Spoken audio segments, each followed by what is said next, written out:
They kicked me out for being broke. Little did they know my stock portfolio had just hit $100 million.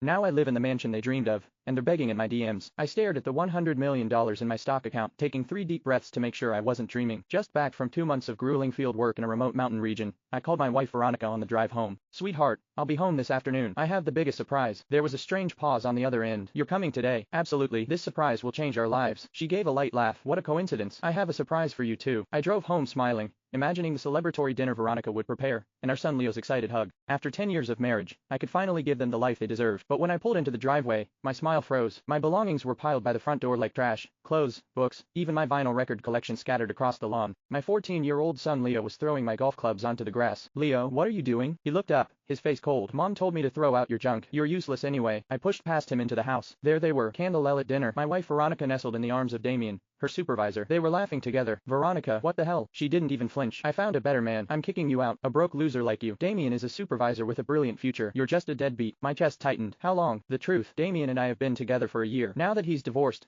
I'm divorcing you. I'd volunteered for that remote assignment, enduring harsh conditions while dreaming of providing a better life, and she'd been cheating in our bed. Fine, divorce. But Leo comes with me. Leo screamed from behind me. No, I don't want to go with you. He looked at me with disgust. Mom's marrying a supervisor who makes real money. You're pathetic. Uncle Damien will be my dad now. He actually smiled at Damien. Right, Dad. Veronica ruffled his hair. That's my boy. I felt the blood freeze in my veins. Leo, I have money now. I can give you a good life. All 3 of them laughed. Asher, stop lying. Veronica sneered. I know exactly how broke you are. Exactly. Leo said. My new dad promised me the latest iPhone. You could never afford that. Don't ruin my future. Damien smirked. A man needs to be capable. It's natural for an incapable man to lose his family. I looked at their faces, once familiar, now alien. Fine. I signed the divorce papers. Even if you beg me later, I'll never forgive you. Veronica laughed. Beg you? Never. A month later, divorce finalized. Veronica married Damien the same day, with Leo cheering them on. All those years, I'd been frugal while secretly studying the stock market, and I'd hit the jackpot, $100 million.